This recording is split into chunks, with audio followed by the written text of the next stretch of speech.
మంగళం భగవన్ శంభో మంగళం వృషభధ్వజ మంగళం పార్వతీనాద మంగళం భక్తవత్సల ఓంకారం బిందు సంయుక్తం నిత్యం ధ్యాయంతి యోగినః కామదం మోక్షదం తస్మాత్ ఓంకారాయ నమో నమః ఓంకారాయ నమో నమః. మరయుచు నరకపు వాకిలి మూసిరి హరిని దాసులు తెరచిరి వైకుంఠపురము దెరువున వాకిళ్ళు నురిపిరి పాపములన్నీయు నొగ్గుగనిటు తూర్పెత్తిరి వెరవము వెరవము కర్మపు విధులిక మాకేలా నరహరి మీ దయమీదట నా చేతలు కొన్న శరణాగతియును జీవుని స్వతంత్రము రెండా బాపిరి నా యజ్ఞానము పరమాత్ముడని దాసులు బాపిరి నా యజ్ఞానము పరమాత్ముడని దాసులు చూపిరి నిన్ను నా మదిలో సులభముగా నాకు రేపిరి నీపై భక్తిని రేయిని పగలును నాలో ఓపము తపములు ఓరకనిక నేలా నరహరిని దయమీదట నా చేతలు కొన్న శరణాగతియును జీవుని స్వతంత్రము రెండా దిద్దిరిని ధర్మమునకు దేవా శ్రీ వెంకటేశ్వరా దిద్దిరిని ధర్మమునకు దేవా శ్రీ వెంకటేశ్వరా అద్దిరిని దాసులు నీ ఆనందములోనా ఇద్దరిని నా పొందులు ఏర్పరచుటువలె గూర్చిరి ఒద్దిక నాకిక ఉద్యోగములేలా నరహరిని దయమీదట నా చేతలు కొన్న శరణాగతియును జీవుని స్వతంత్రము రెండా నరహరిని దయమీదట నా చేతలు కొన్న శరణాగతియును జీవుని స్వతంత్రము రెండా హిరణ్మయేన పాత్రేణ సత్యస్య అపిహితం ముఖం తత్వం పూషన్ అపావృణు సత్యధర్మాయ దృష్టయే సత్యధర్మాయ దృష్టయే సత్యధర్మాయ బ్రహ్మధర్మమును దృష్టయే చూచుట కొరకు తత్వ పాత్రను అపావృను తొలగింపజేయుము సత్యధర్మాయ బ్రహ్మధర్మమును చూచుటకు. స్వామివారు ఇక్కడ చాలా చక్కగా చెప్పుకొచ్చారు ఈశావాస్యంలో. సత్యధర్మాయ బ్రహ్మధర్మమును దృష్టయే చూచుట కొరకు. జీవుని ధర్మములు ఈశ్వర ధర్మములు గురించి నిన్న మనం మాట్లాడుకోవటం జరిగింది.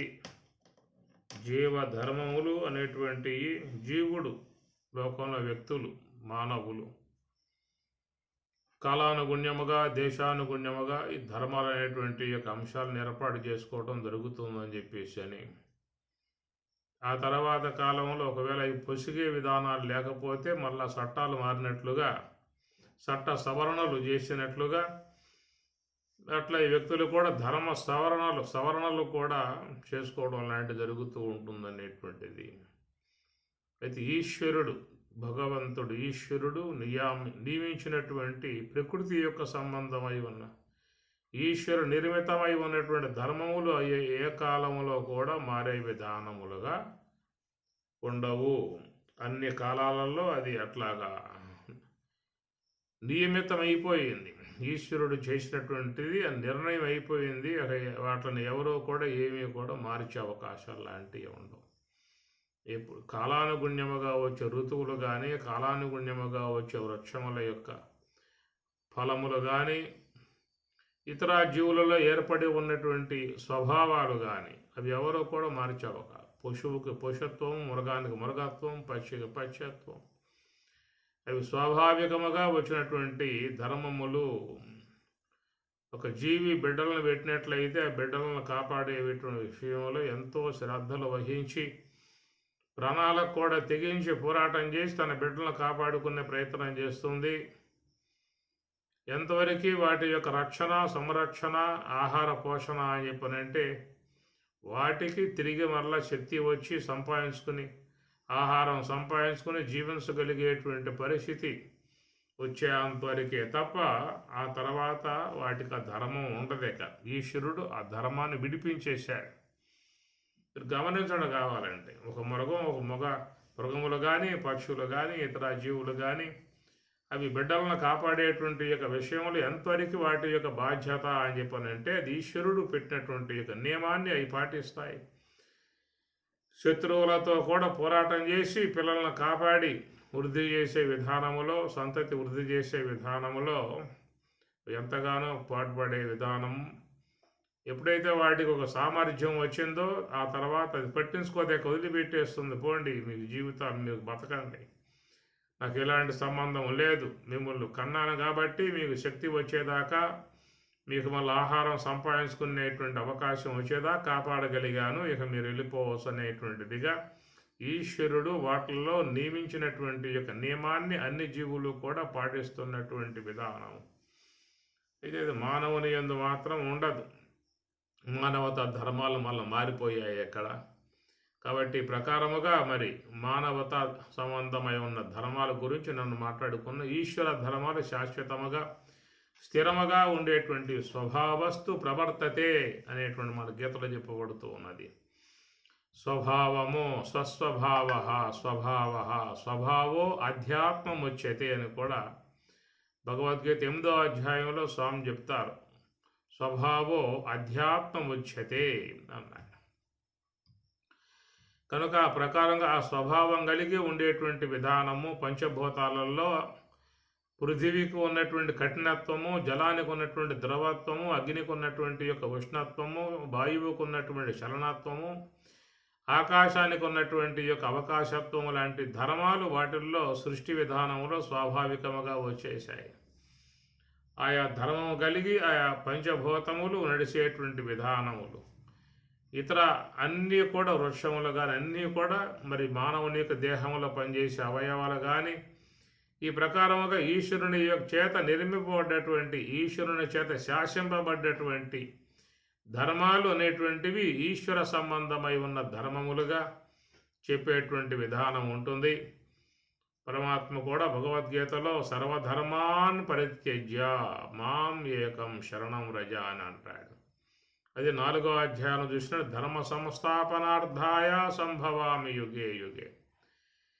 సాధువులను కాపాడటము, దుష్టులను తొలగించటము అనేటువంటి విధానములు ఆయన అవతరిస్తాను అని చెప్పేసి ఆ ప్రకారం ధర్మ సంస్థాపన అనేటువంటి విషయంలో పరిత్రాణాయ సాధూనాం వినాశాయ చ దుష్కృతాం. నిన్న మనం చెప్పుకున్నట్లుగా పరోపకార పుణ్యాయ పాపాయ పరపీడనం అన్నట్లుగా ఏ ప్రాణిని కూడా హింసించరాదు, ఎవరిని కూడా ద్వేషించరాదు. అందరూ ధర్మబద్ధముగా ఇతర జీవుల పట్ల దయగలిగి ప్రవర్తించాల్సి ఉంటుంది. ఎవరైనా ఈ ప్రకారం ఇతరులను బాధించే విధానముగా ఏర్పడ్డట్లయితే భగవంతుడే స్వయంగా వచ్చి వారిని దండించే విధానం అనేటువంటి మాట అక్కడ ఆ ధర్మాన్ని చెప్పుకొచ్చాడు. పరిత్రాణాయ సాధూనాం. సాధువులు అంటే సన్యాసులు అని చెప్పి అర్థం కాదు. సాధువులు అంటే సన్యాసులు అని చెప్పి అర్థం కాదు. సాధువు అంటే సద్భావము, సద్భావం కలిగి ఉండే విధానమే సాధుత్వము. ఇతరులకు ఎలాంటి హాని చేయకుండా సాత్వికముగా మంచి స్వభావం కలిగి ఇతరులకు ఉపకారం చేసే విధానములో అందరి పట్ల సహృద్భావనతో ప్రవర్తించే విధానముగా ఉండేటువంటి వాళ్ళనే సాధువులు అని చెప్పని అంటారు. ఒక ఆకారానికి సంబంధించినటువంటి అంశము కాదు, వ్యక్తి యొక్క స్వభావాన్ని బట్టి ఏర్పడేటువంటిది సాధుత్వము అని చెప్పని. అలా సాధువులై ఉన్నటువంటి వారిని ఎవరైతే దుర్మార్గంగా హింసించే విధానం ఉంటుందో వారిని దండించడానికి నేను లోకంలోకి వస్తున్నా అని చెప్పేసి పరిత్రాణాయ సాధూనాం వినాశుతాం ధర్మ సంస్థాపనార్థాయ అనే విధానముగా ధర్మమును స్థాపించడం వచ్చే విధానముగా అని 4వ అధ్యాయంలో చెప్పేటువంటి అంశము. ఇక మోక్షము యొక్క సంబంధ అంశంలోకి పోయినట్లయితే అక్కడ చెప్పింది సర్వధర్మాను పరిత్యజ్య అనే మాట అక్కడ వాడతాడు. ఇక 4వ అధ్యాయంలో జ్ఞానయోగములో ఇక్కడ ధర్మ సంస్థాపన కోసముగా వస్తూ ఉన్నాననేటువంటి మాట ఇక్కడ వాడతాడు. ఇక మోక్షం అనేటువంటి విషయానికి పోయినప్పుడు అక్కడ యొక్క సర్వధర్మాన్ పరిత్యజ్య మాం ఏకం శరణం రజ, ఇది మోక్షము, మోక్ష సన్యాస యోగము. కాబట్టి ఇక్కడ ధర్మము అనేటువంటి మాట చూసినట్లయితే ఈశ్వరు నిర్మితమై ఉన్నటువంటి ధర్మములు తప్ప జీవుని నిర్మితమైన ధర్మాలు అని చెప్పి అర్థం కాదు. ఇక్కడ సర్వధర్మాన్ పరిత్యజ్య మాం ఏకం శరణం రజ అని చెప్పనంటే లోకములో ఉన్నంత వరకు దేహము యొక్క దేహధారణ ఉన్నంత వరకు జ్ఞానులైనా అజ్ఞానులైనా పామరులైనా పండితులైనా కానీ ఈ సామాజికముగా ఉన్నటువంటి యొక్క నియమాలు అందరూ కూడా పాటించాల్సి ఉంటుంది. అవి మాత్రం తప్పే అవకాశాలు లాంటివి ఏ ఉండవు ఏమి.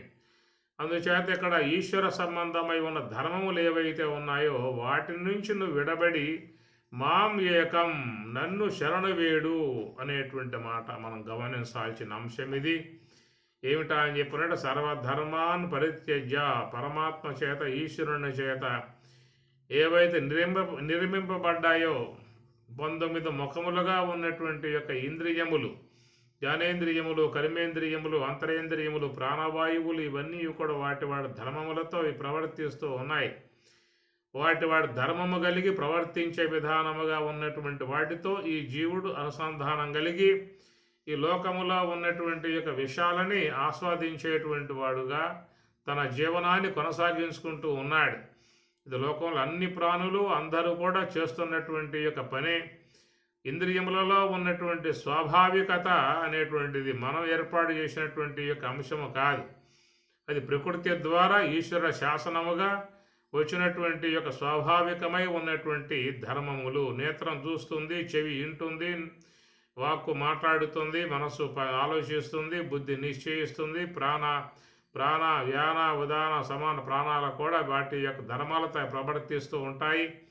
ఈ ప్రకారముగా ఉన్నటువంటి యొక్క వాటను తన జీవనం కోసంగా వాటను వాడుకోవటం జరుగుతూ ఉంటుంది. ఈ వ్యక్తి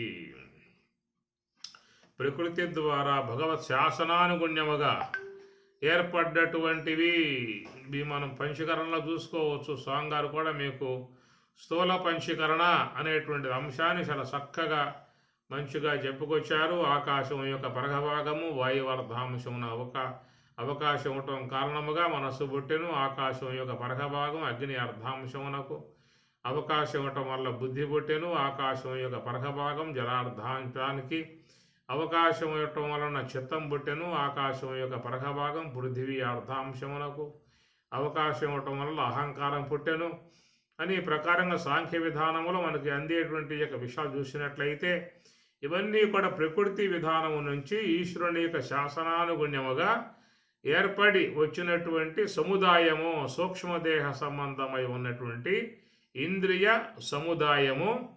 కనుక ఇంద్రియ సముదాయముతో చేరి ఉన్నటువంటి సూక్ష్మదేహములో ఉన్నటువంటివన్నీ కూడా అవి ఎప్పుడు కూడా వాటి యొక్క స్వాభావికత, వాటి ధర్మము కలిగే ఉంటాయి, ప్రవర్తిస్తూ ఉంటాయి. అందువల్ల జ్ఞానియోగు వారు స్వరూపానుభవాన్ని పొందినప్పుడు వాళ్ళు చెప్పుకునే మాట ఏంటంటే స్వభావస్తు ప్రవర్తతే, అవి వాటి స్వభావాలు కాబట్టి ప్రవర్తిస్తూ ఉన్నాయి. నాకైతే ఇలాంటి యొక్క సంబంధము లేదనేటువంటి విషయముగా వాళ్ళు ఉంటారు. పశ్యన్ శృణ్వన్ సృశన్ జిగ్రన్ అశ్నన్ గచ్చన్ స్వపన్ శ్వసన్ ప్రలపన్ విశునన్ గృహునన్ నిమిషన్నపి ఇంద్రియాని ఇంద్రియార్థేషు వర్తంతే ఇది ధారయన్. ఇంద్రియాని ఇంద్రియార్థేషు, అవన్నీ కూడా ఇంద్రియార్థములైందు విషయములయందు వాడి స్వభావాన్ని అనుసరించి ప్రవర్తిస్తూ ఉన్నాయి, నాకు ఎలాంటి సంబంధం లేదనేటువంటి విషయముగా వాళ్ళు ఉంటారు. ఎవరంటే స్వరూపానుభవమును పొంది ఉన్నటువంటి వారు, వాళ్ళు విడబడి వాటికి సాక్షిగా ఉన్నటువంటి వారై, వాటి క్రియలకు వాళ్ళు లోను కాకుండా, వాటి కర్తృత్వాలకు లోను కాకుండా, వాటి సుఖ దుఃఖాలకు లోను కాకుండా సాక్షిగా ఉండగలిగే విధానం ఒక బ్రహ్మజ్ఞానికి మాత్రమే వస్తుంది. సర్వసాధారణంగా లోకంలో అందరూ కూడా ఈ ఇంద్రియముల యొక్క వ్యాపారముల యందు తాదాత్మ్యతను పొంది ఉన్నారు. తాదాత్మ్యత అని చెప్పనంటే వాటి యందు ఒక అవినాభావ సంబంధ భావాన్ని పెంపొందింపజేసుకుని మరి మమేకమై ఉన్నటువంటి విధానం ఏ ప్రకారంగా అగ్ని ఇనప వస్తువు యందు ఆవేశమై ఉంటుందో ఆ ప్రకారముగా తన యొక్క వ్యక్తిత్వమును ఇంద్రియముల యందు ఆవేశం చేసుకుని ప్రవర్తిస్తున్నటువంటి విధానం. కాబట్టి అందువల్ల వాడు నేను చూస్తూ ఉన్నాను, నేను వింటూ ఉన్నాను, నేను తింటూ ఉన్నాను, నేను వస్తున్నా, నేను పోతూ ఉన్నా అనేదిగా తన సత్తాత్వమును ఇంద్రియ వ్యాపారముల యందు చొప్పింపజేసుకుని వ్యవహరించేటువంటి పరిస్థితి సామాన్య మానవునికి ఉండేటువంటి విధానం. అయితే అది బ్రహ్మజ్ఞానమును పొంది ఉన్నటువంటి వాడి విషయం చూసినట్లయితే ఇంద్రియాని ఇంద్రియార్థేషు వర్తంతే ఇది ధారయన్, అవి వాటి స్వభావాలను బట్టి పోతున్నాయి, అది వాటి స్వభావము నాకు ఎలాంటి సంబంధము లేదు, నేను కేవలం సచిదానందమై ఉన్నటువంటి బ్రహ్మమును అంటాడు వాడు. కాబట్టి ప్రకారం ఎడబడి ఉన్నటువంటి వాడి విషయం అది విడబడకుండగా మరి వాటి తాదాత్మ్యమును పొంది ఉన్నటువంటి వారి విషయం. కాబట్టి ఈ ప్రకారముగా ఇంద్రియ వ్యాపారముల యందు పూర్తిగా జీవుడు మమేకమై ప్రవర్తిస్తున్నటువంటి విషయము.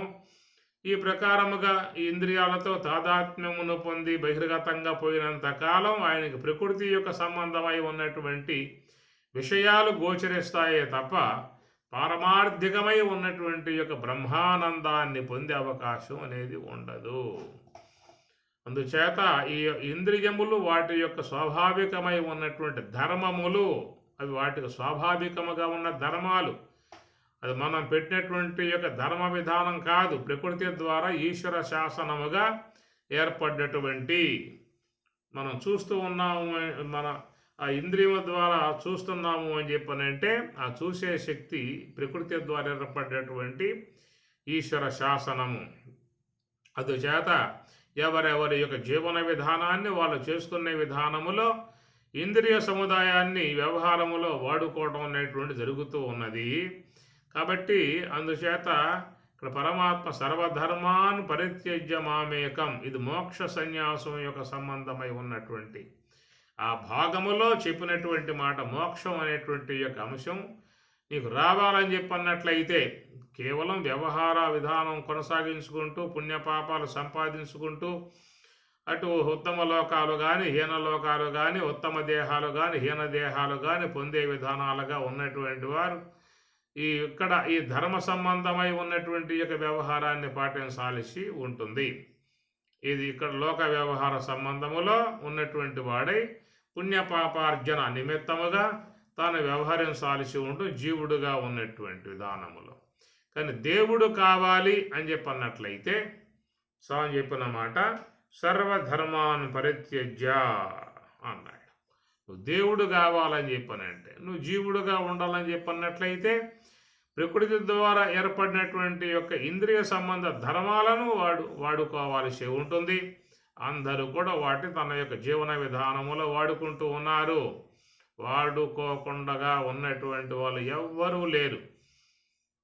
ఉన్నటువంటి అన్ని ఇంద్రియాలని అన్ని సముదాయాలన్నింటినీ కూడా తన యొక్క అవకాశం మేరకు వాటను వాడుకుంటూ ఉన్నటువంటి విధానము అది. ఆ వాడుకోవడం వల్ల ప్రకృతి సంబంధమై ఉన్నటువంటి వ్యవహారం సిద్ధిస్తుంది వానికి. ఈ వాడుకోవడం వల్ల లోకములు అందరూ కూడా తమ తమ జీవన విధానం కొనసాగించుకుంటూ ఉన్నారు. వ్యవహారం సిద్ధిస్తుందే కానీ పరమార్థం సిద్ధించే అవకాశం లేదు. పరమార్థము సిద్ధించేటువంటి విషయముగా వచ్చినప్పుడు స్వామివారు గీతలో మోక్షం అనేటువంటి సబ్జెక్టులో తాను చెప్పిన మాట సర్వధర్మాన్ పరిత్యజ్య మాం ఏకం శరణం వ్రజ. కాబట్టి ఇక్కడ మనం గ్రహించాల్సిన అంశము సర్వధర్మాన్ పరిత్యజ్య అనేటువంటిది ఏంటంటే సామాజికముగా సమాజంలో జీవన విధానముగా ఏ ఏ వ్యక్తులు జీవులు ఏర్పాటు చేసుకున్నారో ఆ ధర్మములను వదలటం అని చెప్పి అర్థం కాదు ఇక్కడ. ఈశ్వర నిర్మితమై ఉన్నటువంటి ఏ యొక్క ఇంద్రియ సంబంధమై ఉన్న ధర్మాలు ఉన్నాయో వాటి నుంచి విడబడగలిగితే నీవు స్వరూపానుభవాన్ని పొందే అవకాశం ఏర్పడుతుంది. అందువల్ల మన భగవద్గీతలో చాలా సందర్భాలలో స్వామివారు మాట్లాడుతూ మరి సన్నియమ్యేంద్రియ గ్రామం సంనియమ్య నియమించు అని చెప్పి అన్నాడు. సర్వద్వారాన్ని సంయమ్య మనోహృది నిరుధ్యచ మూర్ధనియాదాయాత్మన ప్రాణ ఆశితో యోగధారణ అని చెప్పినంటూ అక్కడ కూడా స్వామివారు సర్వద్వారాన్ని సంయమ్య అనేమంటారు. అనగా ఈ ప్రకారముగా మరి ఏ అయితే ప్రకృతి ద్వారా ఏర్పడిన ఇంద్రియాలు ఉన్నాయో ఇంద్రియాల వెంబటే మనం పరిగెడుతూ ఉన్నాము.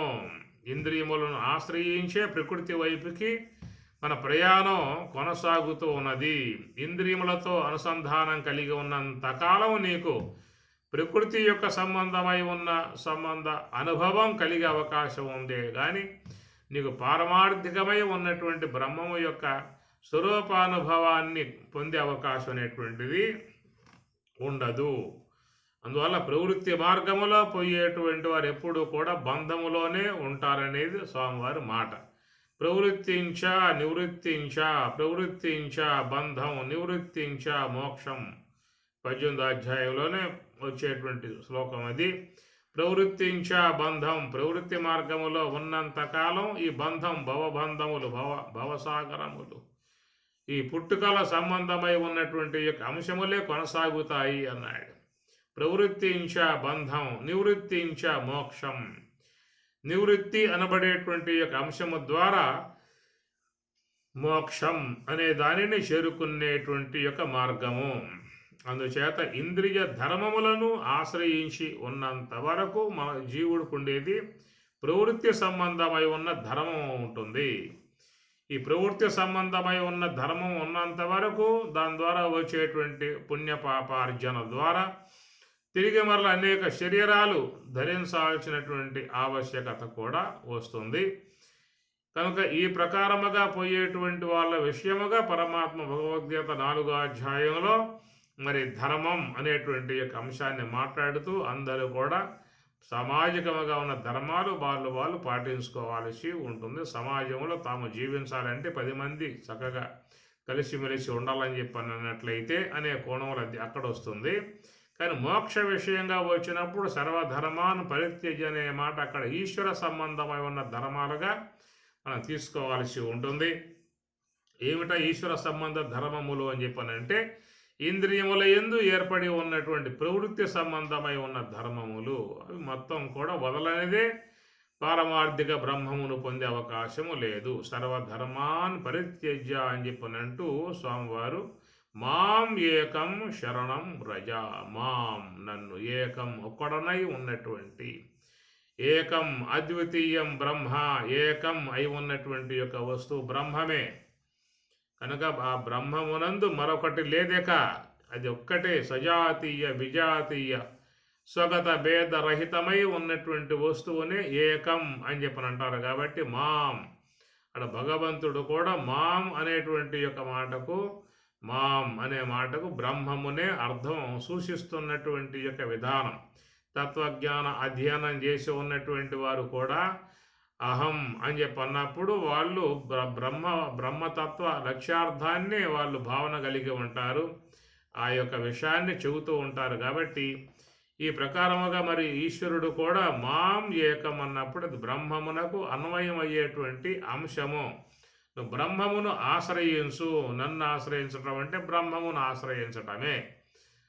కనుక ఈ ప్రకారంగా మరి ఆ బ్రహ్మమును ఆశ్రయించడం అనేటువంటి యొక్క స్వరూపానుభవాన్ని పొందాలని చెప్పి అన్నట్లయితే మరి సర్వేశ్వరుడై ఉన్నటువంటి మహాకారణ స్వరూపముకు అంశను ఆశ్రయించి ఈశ్వర సాన్నిధ్యమును చేరుకుని ఈశ్వరానుగ్రహముతో సర్వధర్మాన్ పరిత్యజ్య అన్ని ధర్మాల నుంచి విడబడే పరిస్థితి ఏర్పడుతుంది. ఇంతకాలముగా ఇంద్రియ ధర్మాలతో సంబంధం పడి లోక వ్యవహారములలో పూర్తిగా మునిగిపోయి తన జీవనమును కొనసాగించుకునేటువంటి తాను గురువు యొక్క అనుగ్రహముతో, ధ్యానము యొక్క పటుత్వముతో ఇంతకాలముగా ఉన్నటువంటి వ్యవహార సిద్ధికి హేతువై ఉన్నటువంటి ఇంద్రియాల నుంచి పూర్తిగా విడబడేటువంటి యొక్క మార్గం వస్తుంది. నివృత్తి మార్గము ద్వారా ఎంతెంత మనస్సు నిశ్చలముగా హంస వెంబటే ఉంటుందో అంతంతగా మన యొక్క సమస్త ఇంద్రియములో కూడా మొత్తం జడమవుతాయి. ఒక్క ఇంద్రియం కూడా ఉండదేక, పనిచేసే విధానం ఉండదు. యోగ సమాధికి పోయినప్పుడు ఎట్లా ఉంటుందనేటువంటి మాట పరమాత్మయే ఉత్తర గీతలో ఊర్ధ్వశూన్యం అధశూన్యం మధ్యశూన్యం నిరామయం సర్వశూన్యం నిరాభాసం సమాధిస్తస్య లక్షణం అని స్వామి చెప్తారు. ఊర్ధ్వశూన్యం అధశూన్యం, ఊర్ధ్వశూన్యం అంతరేంద్రియములు, అధశూన్యం కర్మేంద్రియములు, మధ్యశూన్యం జ్ఞానేంద్రియములు, సర్వశూన్యం అన్నీ కూడా తెలివితో కూడా మొత్తం క్రియారహితముగా పోయేటువంటి కానుక స్థితి అనేది ఉన్నది. అలాంటి స్థితి ఉన్నది కాబట్టే మహాత్ముల ధ్యానములో నిమగ్నులయ్యారు. అందరూ కూడా ధ్యాన పరులే. మనం చూస్తే లోకంలో తాపసికులు అని చెప్పినాడు. తపస్సు చేసేటువంటి వారు బహవహ జ్ఞాన తపస అన్నట్లుగా. కనుక ఆ తపస్సు అనేటువంటి దాని ద్వారా సర్వధర్మాన్ పరిత్యజ్య అనగా ఇంద్రియముల యొక్క సంబంధమై ఉన్న ధర్మముల నుంచి విడబడి స్వరూపానుభవాన్ని పొందటానికి మంచి అవకాశం అనేటువంటిది ఏర్పడుతుంది. ఇంద్రియముల ధర్మాల నుంచి నువ్వు విడబడనంత వరకు నీకు స్వరూపానుభవాన్ని పొందటం అనేటువంటి యొక్క మాట అసంభవము. సాధ్యమయ్యే అవకాశమే లేదు అనే మాట పరమాత్మ 6వ అధ్యాయంలో చెప్తాడు. అసంయతాత్మనా యోగ దుష్ప్రాప మే మతి, మే నా యొక్క మతి, నా అభిప్రాయముగా చెప్పాల్సి వస్తే ఈ మోక్ష విషయములో నా అభిప్రాయముగా చెప్పాల్సి వచ్చినట్లయితే ఏం చెప్పారు అక్కడ? అసంయతాత్మనా యోగ దుష్ప్రాప. అసంయత, సంయత, యత నియమించటం, మనస్సును నియమించటం, ఇంద్రియాలను నియమించటం, వాటి వ్యవహారం లేకుండా వాటిని జడపరచటం అనేది అసంయతాత్మనా యోగ. యోగాభ్యాసము ద్వారా అసంయత ఆత్మన మనస్సుని అసంయత నియమించడో, నిగ్రహించడో, వృత్తి రహితము చెయ్యడో అట్టివాడు దుష్ప్రాప బ్రహ్మము యొక్క అనుభవాన్ని పొందటం అనేటువంటిది సాధ్యమయ్యే అవకాశమే లేదు. దుష్ప్రాప, ప్రాప అంటే పొందటం, దుష్ప్రాప సాధ్యపడదు. ప్రవృత్తి మార్గమునందున్నటువంటి వాడు ఎప్పటికీ కూడా బ్రహ్మము యొక్క స్వరూపానుభవాన్ని పొందటానికి సాధ్యపడదు అన్నాడు. వశ్య ఆత్మ యతత శక్య ఆప్తం. వశ్య ఆత్మ మనస్సుని వశం చేసుకున్నటువంటి వాడు ఆలోచనల్లో పోకుండగా, ప్రవృత్తి మార్గం వల్ల పోకుండగా ఎవరు వశపరుచుకుంటారో అట్టివారు మాత్రమే శక్య ఆప్తం, నా స్వరూపానుభవాన్ని పొందటం వాళ్ళకి మాత్రమే శక్య సాధ్యమవుతుందని మే మతి, నా అభిప్రాయము అని స్వామిగారు సుస్పష్టముగా చెప్పుకొచ్చారు. అందువలన ఇంద్రియ వ్యాపారమే ధర్మము. వాటి ధర్మం స్వాభావికముగా ఉన్నటువంటి దానిని ధర్మము అని చెప్పనంటారు. అది నిత్య ధర్మములు, అనిత్య ధర్మాలు. అనిత్య ధర్మములు అనబడేటువంటివన్నీ కూడా లోకంలో జీవుడు వ్యవహారం కోసంగా ఒక రాతపూర్వకంగా రాసుకుంటాడు. ఒకప్పుడు మనుస్మృతిగా రాసుకున్నాడు, పరాశర స్మృతిగా రాసుకున్నాడు, శంఖ స్మృతిగా రాసుకున్నాడు, యాజ్ఞవల్క్య స్మృతిగా రాసుకున్నాడు. ఎవరెవరి యొక్క విధానాల నుంచి వాళ్ళ స్మృతులు, ఆ ధర్మాలు రాస్తారు. రాసినవన్నీ మళ్ళా కాలాంతరంలో మారిపోతూ ఉంటాయి. కాబట్టి ఇక్కడ మరి చూసినట్లయితే సర్వధర్మాన్ పరిత్యజ్య అనేటువంటి మాట ఈశ్వరుడు ఏ యొక్క ఇంద్రియములందు ఒక స్వాభావికతను ఏర్పాటు చేసి జీవన విధానానికి అనుగుణ్యముగా చేసుకొచ్చాడో అవి అందరూ కూడా తమ తమ జీవన విధానాలుగా వాడుకుంటూ ఉన్నారు.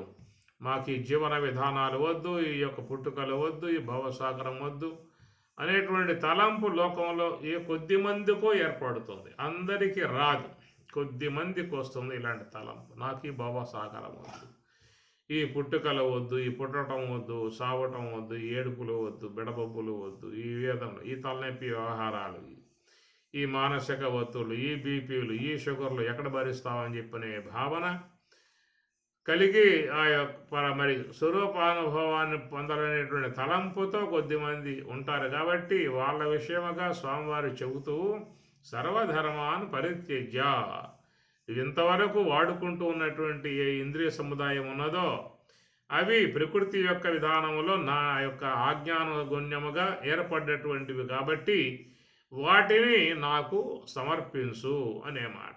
ఇది మహాత్ములు చేస్తున్నటువంటి పని. ఏ సర్వేశ్వరుని చేత ప్రకృతి యొక్క మార్గము గుండగా జీవుని యొక్క జీవన విధానానికి అనుగుణ్యముగా ఏర్పాటు చేశాడో అవన్నిటినీ కూడా తిరిగి మరలా మరి మహాకారణమునందు నిలిచి, సోహమునందు నిలిచి తిరిగి మరలా ఆ సర్వేశ్వరునికి వాటిని సమర్పించాల్సి ఉంటుంది. ఇది మహాత్ములు చేస్తున్నటువంటి పని.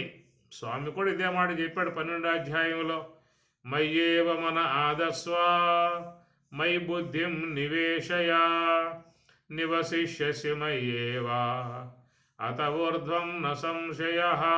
పరమాత్మ అన్నమాట. మయ్యేవ మన ఆదస్వ, మయి నాయందు మనస్సు ఆదస్వ ప్రవేశింపజేయి. మయి బుద్ధిం నివేశయ, మయి నాయందు నీ బుద్ధిని ప్రవేశింపజేస్తే నివసిష్యసి మయ్యేవా, మయి నాయందే నివసిష్యసి ఉండగలవు. నీవే నేనుగా, నేనే నీవుగా ఉండగలవు. అత ఊర్ధ్వం న సంశయ, ఈ విషయంలో సంశయాన్ని పెట్టుకోమాక అని స్వామి చెప్తున్నటువంటి మాట. కాబట్టి ప్రకారముగా ప్రకృతి ద్వారా ఈశ్వర శాసనానుగుణ్యముగా ఏర్పడేటువంటి ఇంద్రియాలు వాటిని ఇంకా వాడుకుంటావా లేదా సర్వేశ్వరునికి సమర్పిస్తావా? ఇది ఎవరికి వారుగా ఆలోచించుకోవాల్సిన అంశం. లేదంటే ఇంకా కొద్ది కాలం వాడుకునేటువంటి యొక్క ఉద్దేశమే ఉన్నది అని చెప్పనే భావంగా ఉన్నట్లయితే ఓకే, ప్రొసీడ్, అట్లాగే వెళ్ళిపో, తీసుకో, వాటిని ఒక్కగా వాడుకో. ఇంకా ఇతర దేహాలు కూడా ధరించి లోకంలో జీవన విధానం కొనసాగించుకోమనేటువంటి మాట. లేదు, కొద్దిమంది మాకు ఈ అవసరం లేదు స్వామి, ఎంతకాలంగా వాడుకున్నాము సరిపోతుంది, ఇక నీవిచ్చినటువంటి యొక్క వస్తువులు నీకే సమర్పణం, నీవిచ్చిన వస్తువులు నీకే సమర్పణము. ఇది మహాత్ములు చేస్తున్నటువంటి పని. ఏమి ఇది గమనించాల్సినటువంటి యొక్క అంశము. సర్వేశ్వర, నీ ద్వారా ఏవైతే నాకు ఏర్పడి ఉన్నటువంటి సముదాయం ఉన్నదో వాటితో ఎంతకాలముగా ప్రకృతి విధానములో భోగ విధానములో విషయములు ఆస్వాదించే వ్యవహారములో ఎంతకాలం గడుపుకోవటం జరిగింది. అది మీ అనుగ్రహము.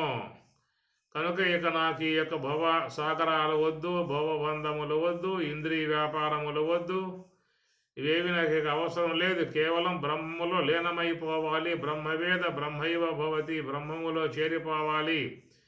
ఇక ఈ వ్యవహారములకు స్వస్తి పలకాలి అనేటువంటి యొక్క భావన లోకంలో కొద్ది మందికి మాత్రమే వచ్చేటువంటి అంశము. మనుష్యానాం సహస్రేషు కశ్చిత్, అనేక వేల మంది ఉండగా ఏ ఒకానొకనకో ఏర్పడేటువంటి భావన ఏమిటని చెప్పనంటే, ఏ సర్వేశ్వర, నీ ద్వారా ఏవైతే ప్రసాదింపబడ్డాయో సూక్ష్మదేహ సంబంధ ఇంద్రియాలు ఇంతకాలముగా వాడుకున్నాను, వ్యవహారం చేసుకున్నాను, ఈ జాగ్రత్త స్వప్న సుషుప్తి అనుభవాలు పొందుతూ అనేక దేహాలు ధరిస్తూ అనేక శరీరాలు ధరిస్తూ ఈ జీవన విధానంలో కొనసాగాను. చాలు, ఇక ఇంతవరతో చాలు. నీవిచ్చినటువంటి యొక్క ఆ సముదాయాన్ని తిరిగి నీకే సమర్పిస్తున్నానేటువంటి విధానముగా చేయగలిగేటువంటి వాళ్ళకు మాత్రమే మోక్షము. 18వ అధ్యాయము మోక్షము.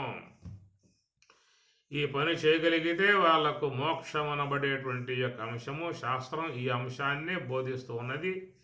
ఉత్తర గీతలో కూడా మీకు చూసినట్లయితే మరి నిర్మలం తం విజానీయాతు షడూర్మిరహితం శివం ప్రభాశూన్యం మనశూన్యం బుద్ధిశూన్యం నిరామయం సర్వశూన్యం నిరాభాసం సమాధిస్తస్య లక్షణం అన్నారు స్వామివారు. సమాధి యొక్క లక్షణం ఏది కావాలి నీకు? సమాధి కావాలా లేకపోతే ఇంకేదన్నా కావాలా? సమాధి యోగ సమాధి బ్రాహ్మి అనుభవము. సమానగా బ్రహ్మము, ధీ అనగా బుద్ధి. సమాధి అనగానే వేరే చోట్లగా పోమాకండి, వేరే అర్థాలు తీయమాకండి. లోకంలో పదానికి వేరే వేరే వాటిని చూపిస్తూ ఉంటాం. పరమాత్మ చెప్పేటువంటి మాట సమాధి అనేటువంటిది మీకు ఉత్తర గీతలో బాహాటంగా వస్తుంది. భగవద్గీతలో కూడా స్వామివారు సమాధి యొక్క సంబంధమై ఉన్న అంశాలను ప్రస్తావన చేస్తారు. అది స్వరూపము యొక్క సంబంధమై ఉన్నటువంటి అంశము. తాను బ్రహ్మమై ఉన్నటువంటి యొక్క విధానమే స్వరూప స్థితియే సమాధి అన్నారు.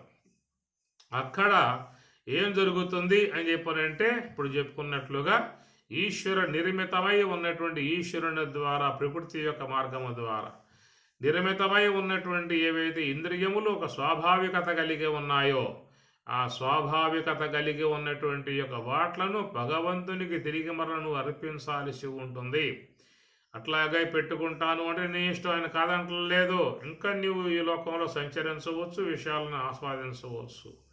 దానికి ఉపకరించేటువంటి యొక్క అంశములవన్నీ కూడా లేదు నా యొక్క స్వరూప అనుభవమును పొందేటువంటి యొక్క ఉద్దేశం ఉన్నట్లయితే నువ్వు వాట్లను తిరిగి మరలా నేను ఇచ్చిన వస్తువులు నాకే సమర్పించు. అది యోగ నిద్ర ద్వారా సమర్పించు అనేటువంటి మాట. అందుచేత అది మహాత్ములు చేసేటువంటి పని, మహాత్ములు ప్రయాణం చేసేటువంటి పని. యోగ మార్గము, మహాకారణాశ్రయము, ఈశ్వరాశ్రయం ద్వారా ఆయన ద్వారా ఇవ్వబడ్డటువంటి వాట్లను ఆయనకే మహాత్ములు సమర్పించి బ్రహ్మమునందు లయమవుతున్నారు. ఇంకొక మార్గం అనేటువంటిది లేదు. కనుక సర్వేశ్వరుని ద్వారా ఇవ్వబడ్డటువంటి యొక్క వాట్లను తిరిగి మరలా ఆయనకే సమర్పణ చేయాల్సి ఉంటుంది. మనం లోకంలో సమర్పణ అనేటువంటి విధానంలో టెంకాయ కొట్టి సమర్పణ అంటాం, అరటిపండ్లు పెట్టి సమర్పణ అంటాం, ఇంకా చక్కెర పొంగలు పెట్టి పులిహోర పెట్టి అవి పెట్టి ఇవి పెట్టి సమర్పణం అని చెప్పని అంటాం. కానీ సమర్పణము అని చెప్పనంటే సర్వేశ్వరుని ద్వారా ఇవ్వబడ్డటువంటి యొక్క వాటలను తిరిగి మరలా ఆయనకే వాటలను ఇచ్చేయగలిగితే మీకు శుద్ధ బ్రహ్మస్థితి ప్రాప్తించే అవకాశం అనేది ఉంటుంది. అది మై అర్పణం పరమాత్మ చెప్పే మాట. మయ్యేవ మన ఆదస్వ మై బుద్ధిం నివేశయ నివశిష్యసి మయ్యేవ. ఇది భగవద్గీతలో ప్రధానముగా వచ్చేటువంటి అంశము గనుక అది చర్మశ్లోకముగా మహాత్ములు భావించారు. మోక్షం యొక్క సంబంధమై ఉన్న సబ్జెక్ట్లో వచ్చినటువంటి యొక్క మంత్రభాగం అది. సర్వధర్మాన్ పరిత్యజ్య మాం ఏకం శరణం రజ. ఈ ప్రకారముగా ఏకమై ఉన్నటువంటి నా స్వరూపానుభవాన్ని పొందగలిగితే అహం త్వా సర్వపాపేభ్యః మోక్షయిష్యామి మా శుచ. నీకు మోక్షం ప్రసాదింపబడుతుంది, బ్రాహ్మి అనుభవం ప్రసాదింపబడుతుంది అని చెప్పనేటువంటి యొక్క మాట. కాబట్టి ఇక్కడ సర్వధర్మాన్ అనేటువంటి యొక్క మాట అది ఈశ్వరుని యొక్క సంబంధమై ఉన్నటువంటి యొక్క వాట్లను తిరిగి మరలా ఈశ్వరునికే సమర్పించటము. గమనించాల్సినటువంటి యొక్క అంశాలు ఇవన్నీ కూడా ఎక్కడా మీకు అంశములు ఇంత చక్కగా వచ్చే అవకాశాలుగా మీకు ఉండవు. ఇవన్నీ కూడా స్వామివారు చెప్పినటువంటి యొక్క భావాలు మీ ముందు ఆవిష్కరింపజేయటం జరుగుతూ ఉన్నది. దీన్ని గమనించగలిగితే మీకు వీటిలో ఉన్నటువంటి సత్యత్వము యథార్థము గోచరించే అవకాశం ప్రధానంగా ఉంటుంది. అందుచేత సర్వధర్మాన్ పరిత్యజ్య మాం ఏకం శరణం రజ. ఆ ప్రకారం అన్ని సమర్పించినట్లయితే కేవలం అక్కడ బ్రహ్మం మాత్రమే ఉండే విధానం గనుక ఇక్కడ సత్యధర్మాయ అనేటువంటి మాటకు స్వామివారు ఎంత చక్కగా చెప్పుకొచ్చారంటే బ్రహ్మ ధర్మమును దృష్టయే చూచుట కొరకు. చూసుకోండి కావాలంటే దాంట్లో ఉంటుంది ఈశావాస్యములో. సత్యధర్మాయ అంటే బ్రహ్మ ధర్మమును దృష్టయే చూచుట కొరకు. దృష్టయే చూచుట కొరకు. త్వం అపావృణు. కాబట్టి ఇక్కడ బ్రహ్మ ధర్మము అనే మాట ఎందుకు వచ్చిందని చెప్పానంటే బ్రహ్మము యొక్క స్వరూపత ఉన్నటువంటి యొక్క ధర్మములు అవి ఎప్పటికీ కూడా వీడిపోకుండా ఉండేటువంటి ధర్మములు అవన్నీ కూడా వాటిని లక్షణములు అని చెప్పని కూడా చెప్పుకొచ్చారు. ఏమిటి బ్రహ్మము యొక్క ధర్మము అని చెప్పనంటే సత్యం జ్ఞానమనంతం బ్రహ్మ. ఇది బ్రహ్మము యొక్క ధర్మములు ఎప్పటికీ బ్రహ్మములో ఉంటాయి. మనం 3 అంశాలుగా చెప్పుకొస్తూ ఉన్నాం. ఎందుకంటే మనకి 3 అంశాలే భగవద్గీతలో కూడా స్వామి ప్రస్తావించినటువంటి విధానం. ద్వావిమౌ పురుషౌ లోకే చరశ్చాక్షర ఏవ చర సర్వాణి భూతాన్ని కూటస్థ అంటూ ఇద్దరని చెప్పుకొచ్చాడు. యస్మాక్షరమతీతోహం అక్షరాదపి చ ఉత్తమ అతోస్మి లోకే వేదేశ ప్రతిత పురుషోత్తమ అనే ప్రకారంగా క్షరపురుషుడు, అక్షర పురుషుడు, పురుషోత్తముడు ఈ 3 మీకు భగవద్గీత ఉపనిషత్తులలో వచ్చేటువంటివి. ఈ ముగ్గురే ఉన్నారు మీకు వ్యవహార విధానములో. క్షర పురుషుడు, అక్షర పురుషుడు, పురుషోత్తముడు. కాబట్టి భగవద్గీత 15వ అధ్యాయం పురుషోత్తమ ప్రాప్తి యోగము అన్నాడు. ఆ పురుషోత్తమ ప్రాప్తి యోగములోనే మీకు ప్రస్తావన వస్తుంది. క్షర పురుషుని గురించి, అక్షర పురుష గురించి ప్రస్తావన వస్తుంది. వీరిద్దరికీ కూడా అతీతముగా ఉన్నటువంటి ఆయన పురుషోత్తముడైనటువంటి మాట భగవంతుని నోటి నుంచి, శ్రీముఖము నుంచి వెలువడ్డటువంటి అంశము. యస్మాక్షరం అతీతోహం అక్షరాదపి చ ఉత్తమ అతోస్మి లోకే వేదేశ ప్రతిత పురుషోత్తమ. ఇద్దరికీ కూడా అధిగమించి అతిశయించి ఉన్నటువంటి స్వరూపం పురుషోత్తముడుగా చెప్పేటువంటి మాట. అందుచేత ఈ ముగ్గురు యొక్క విషయములో మనం మాట్లాడుకుంటూ ఉన్నాం. ఈ ధర్మం అనేటువంటి విధానం కనుక జీవుని యొక్క సంబంధమై ఉన్న ధర్మములు, ఈశ్వరుని యొక్క సంబంధమై ఉన్న ధర్మములు, వాటిని మనం ప్రస్తావించుకుంటూ వస్తూ ఉన్నాం. ఇక్కడ మరి సత్యమై ఉన్నటువంటి యొక్క ధర్మము, భగవంతుని యొక్క ధర్మం అనేటువంటి మాట సత్య ధర్మాయ. ఎందుకంటే సత్య ధర్మం బ్రహ్మములో ఉన్న లక్షణాలు అవి ఎప్పుడూ కూడా పోయేటువంటివి కావు, స్థిరముగా ఉండేటువంటి లక్షణాలు.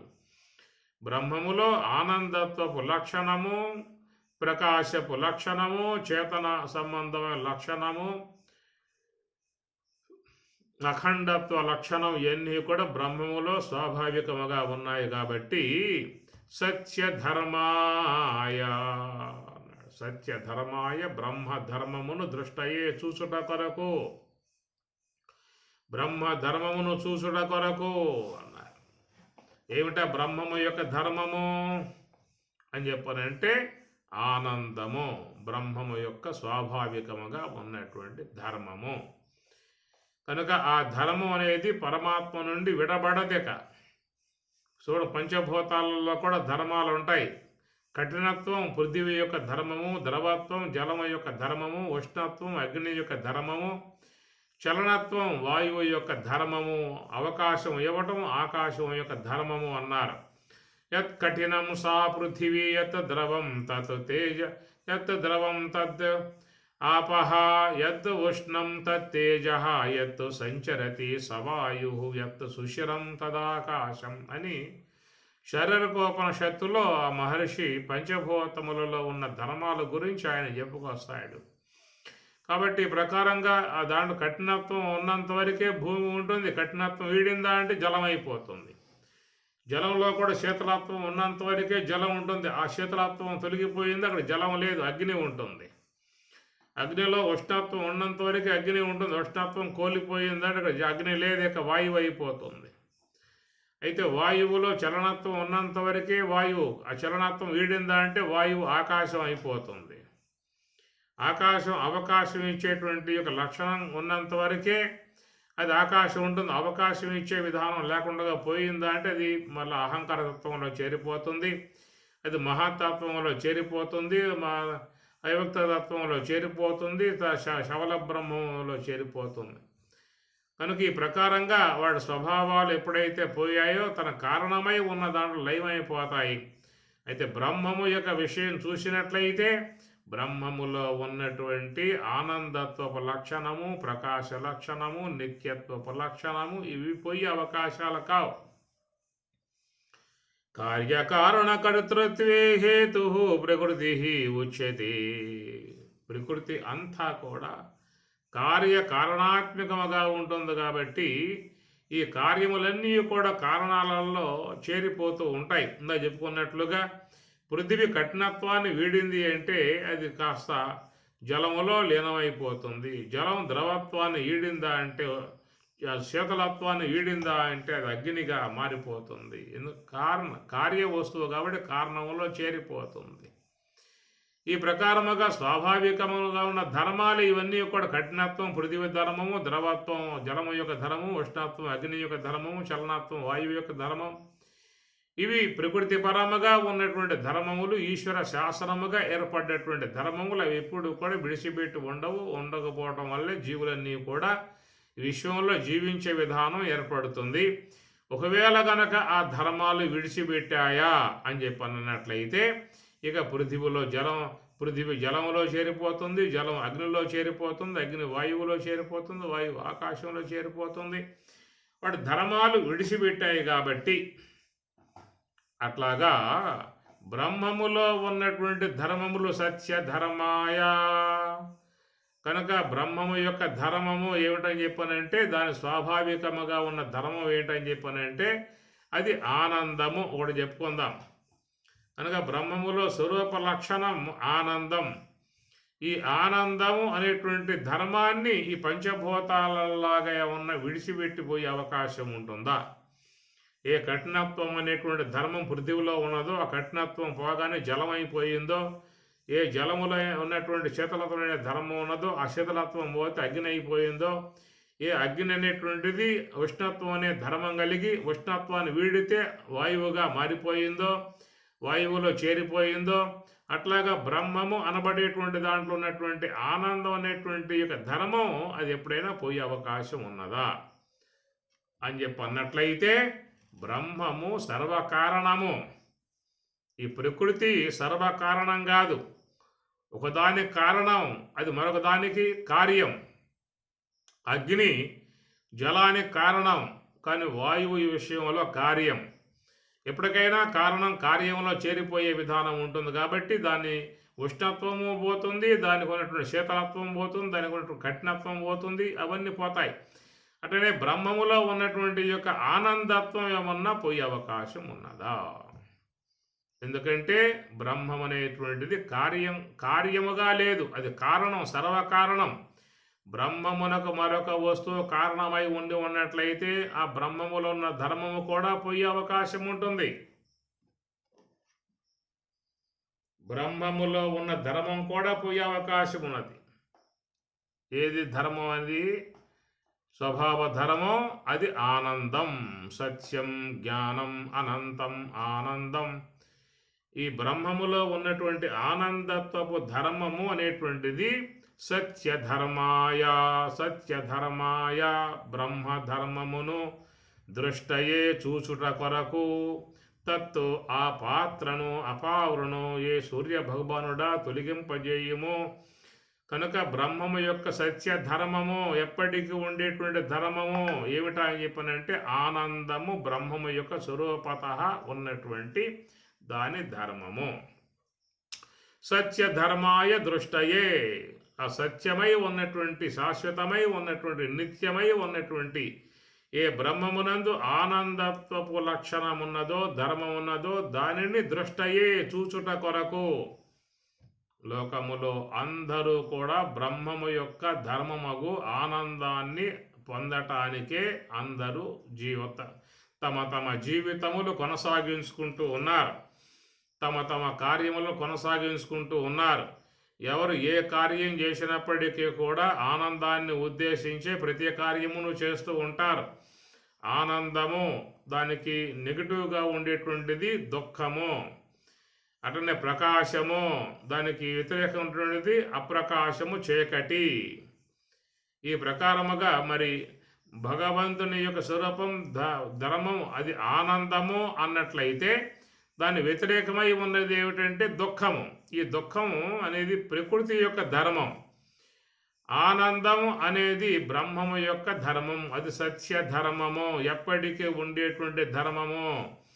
అది అనిత్యమై ఉన్నటువంటిది కాదు, నిత్యమై ఉన్నటువంటి ధర్మము.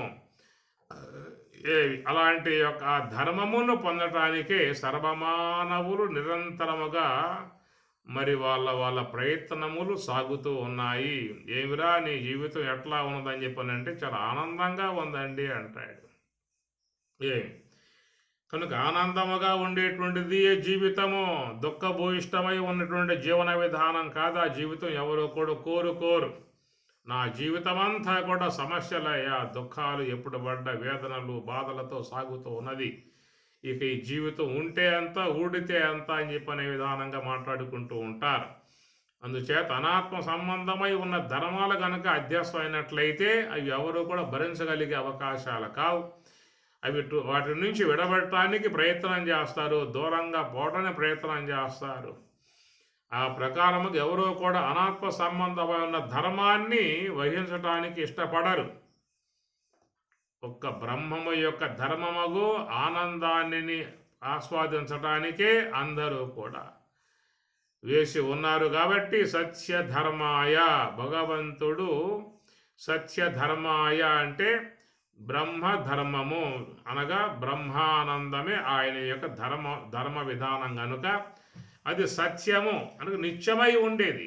సత్యం అంటే నిత్యమై ఉండేటువంటి ధర్మం, ఆనందత్వపు ధర్మం. దాన్ని పొందటానికే మానవుడు అన్ని కార్యములు చేస్తూ ఉన్నాడు. ఏ కార్యం చేసినా కానీ ఆనందం కోసంగానే చేస్తాడు. కాబట్టి అట్టి ఆ మానవులు కోరుకునేటువంటి యొక్క శాశ్వత ఆనందాన్ని పూర్ణముగా పొందాలని చెప్పనేటువంటి విధానముగా ఉన్నటువంటి వారికి చెప్తున్నటువంటి అంశము ఈ యొక్క మంత్రము. మరి ఇక్కడ హే పోషన్, హే సూర్య భగవానుడా, త్వం నీవు అపావృను తొలగింపజేయము అని చెప్పి అంటూ ఉన్నాడు. హిరణ్మయేన పాత్రేన సత్యస్య అపిహితం ముఖం. ఆ ప్రకారం సత్యస్వరూపమై ఉన్న ధర్మం, ఆనందమైనటువంటి ధర్మాన్ని ఈ హిరణ్మయ పాత్ర అనేటువంటిది మూసివేసింది. అపావృను హిరణ్మయేన పాత్రేన సత్యస్య అపిహితం, ముయ్యబడి ఉందన్నమాట. హిరణ్మయ పాత్ర అనే మాట చూసినట్లయితే హిరణ్యము అంటే బంగారము అని అర్థం. దాని సాంకేతికం ఏంటంటే రజోగుణమునకు సంకేతం ఈ బంగారం అనేటువంటి యొక్క మాట. ఈ రజస్సు యొక్క ప్రభావముతో ఏర్పడేటువంటి మనలో ఆలోచనలు, మనసులో ఏర్పడేటువంటి సంకల్పములు. మనస్సు అనేది రజస్సుతో చేరి ఉంటుంది, బుద్ధి అనేది సాత్వికంతో చేరి ఉంటుంది, అహంకారం అనేది తమస్సుతో చేరి ఉంటుంది. తమస్సు యొక్క ప్రభావం కలిగి ఉన్నటువంటి యొక్క అంశాన్ని అహంకారం అంటాం. బుద్ధి యొక్క ప్రభావము కలిగి ఉన్నటువంటి యొక్క అంశాన్ని బుద్ధి అని చెప్పని అంటాం. సాత్వికం యొక్క స్వభావముగా ఉన్నటువంటి యొక్క అంశాన్ని బుద్ధి అని చెప్పని అంటాం. రజస్సు యొక్క స్వభావం కలిగి ఉన్నటువంటి యొక్క అంతఃకరణాన్ని మనస్సు అని చెప్పని అంటాం. కాబట్టి మనస్సు అనేది రజస్సుతో చేరి ఉంటుంది, బుద్ధి అనేది సాత్వికంతో చేరి ఉంటుంది, అహంకారం అనేది తమస్సుతో చేరి ఉంటుంది. కనుక మనస్సులో చేరి ఉన్నటువంటి రజోగుణము, రజకర్మణి భారత, పరమాత్మ భగవద్గీతలు 6వ అధ్యాయంలో బోధిస్తూ శాంతరజసం బ్రహ్మభూతం అకల్మషం ఉపైతి శాంతరజసం అంటాడు. ఉపయేతి శాంత రజసం, రజస్సు రజోగుణము శాంత, అది శాంతించగలగాలి. కనుక మనస్సులో చేరి ఉన్నటువంటి యొక్క రజోగుణం అదే బంగారము అన్నారు. బంగార పాత్రేనా హిరణ్మయ పాత్రేనా అంటే రజస్సుతో చేరి ఉన్నటువంటి పాత్ర మనస్సు అనేటువంటిది. ఆ మనస్సు నుంచి వెలువడేటువంటి ఏ యొక్క సంకల్పములు ఉన్నాయో, మనో సంబంధ ఆలోచనలు, తత్సంబంధమై ఉన్న ఆకారములు. కనుక దృష్టి సృష్టివాదము అన్నారు. దృష్టి సృష్టివాదము, ఏ యొక్క వస్తువుపై దృష్టి పడిందో ఎమ్మట వస్తువు సృష్టి అయిపోతుంది. ఈ ప్రకారం మనస్సు లోపల ఒక ఆలోచన వచ్చిందా అంటే తత్సంబంధమై ఉన్న ఆకారం కూడా వచ్చేస్తుంది. ఎవరి యొక్క తలంపు నీకు ఏర్పడిందో వారి యొక్క సంబంధ ఆకారం వచ్చేస్తుంది. ఇట్లాగా మనస్సులో కలిగేటువంటి యొక్క ఆలోచనలు అనేటువంటిది, ఆ ఆలోచనలే బంగార పాత్ర అంటే రజస్సు ద్వారా ఏర్పడేటువంటి యొక్క మూత. సంకల్పం బంధం, సంకల్పమే మూత, నిస్సంకల్పం మోక్షం అన్నారు. కాబట్టి బంధ మోక్షములు ఎక్కడ ఉన్నాయి అని చెప్పనంటే మన ఏవ మనుష్యానాం కారణం బంధమోక్షయో బంధాయ విషయాసక్తః ముక్త్యై నిర్విషయం స్మృతం మన ఏవ మనుష్యానాం కారణం బంధమోక్షయో. మోక్షం అంటే ఎక్కడో లేదు, ఇక్కడే మనస్సు కాడే బంధం, మనస్సు కాడే మోక్షం అని చెప్పని అన్నారు. సంకల్పం బంధం, నిస్సంకల్పం మోక్షం. కాబట్టి ఈ రజోగుణం అనబడేటువంటిదా హిరణ్మయ పాత్రేనా, హిరణ్మయ పాత్ర మనో సంబంధ ఆలోచనలే మనలో ఉన్నటువంటి స్వరూపమును ఆచ్ఛాదన చేస్తూ ఉన్నాయి. కాబట్టి పరమాత్మ ఏమన్నాడు 6వ అధ్యాయంలో, సర్వ సంకల్ప సన్యాసి యోగ ఆరూఢ. ఆ సంకల్పములు లేకుండా నువ్వు చేసుకోగలిగితే నువ్వు ఆరూఢ, మెల్ల ఒక్కొక్క మెట్టే అధిగమిస్తూ స్వరూపం వద్దకు పోయే అవకాశం ఏర్పడుతుంది.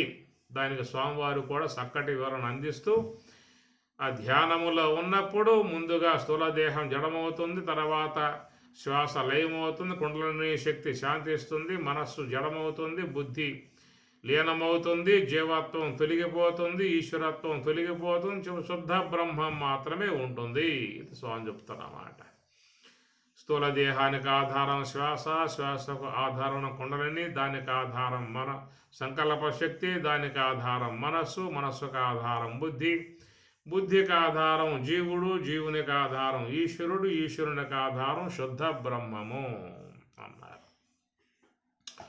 ఇదే బ్రహ్మసూత్రంలో సూత్రం వస్తుంది, అతయేవ ప్రాణ అంటాడు. ఇందువలననే ప్రాణము అనే మాట. అంటే దేహానికి ప్రాణం శ్వాస, శ్వాసకు ప్రాణం కుండలిని, దానికి ప్రాణం సంకల్పం, దానికి ప్రాణం మనస్సు, దానికి ప్రాణం బుద్ధి, బుద్ధికి ప్రాణం జీవుడు, జీవుడికి ప్రాణం ఈశ్వరుడు, ఈశ్వరునికి ప్రాణం శుద్ధ బ్రహ్మము.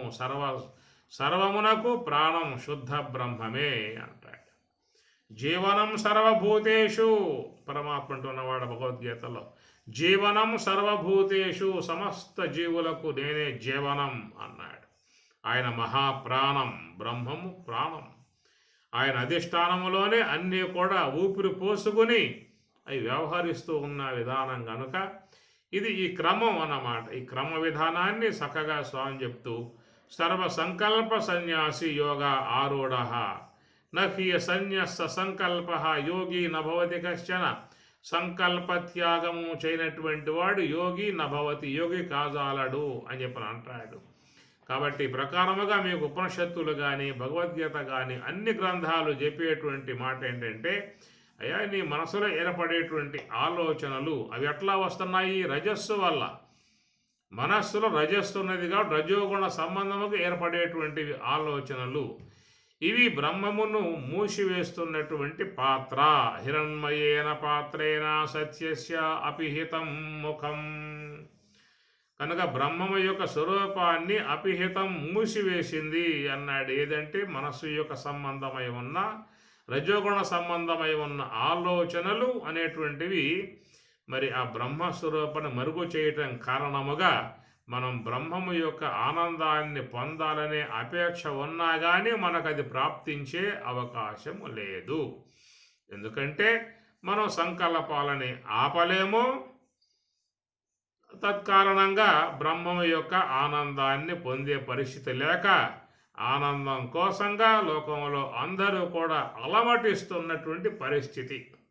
నిరంతరముగా ఆనందం లేదు, ఆనందం, నా జీవితం ఆనందం లేదు, నాకు సుఖం లేదు, నాకు శాంతి లేదు, నిరంతరంగా అనేక వేదనలలో సమస్యలలో మునిగిపోతున్నది అందరూ కూడా వాపోతున్నటువంటి పరిస్థితి. కాబట్టి ఈ ప్రకారముగా మనసు యొక్క సంబంధమై ఉన్న రజోగుణముకు పాత్ర సంకల్ప రూపముగా ఏర్పడి నీకు బ్రహ్మము తెలియకుండా చేస్తున్నటువంటి విధానము.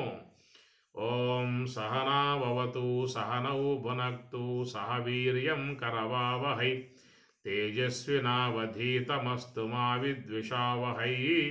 ఓం శాంతి శాంతి శాంతి. హరి ఓం తత్సతు. శ్రీ గురుభ్యో నమః. హరి ఓం.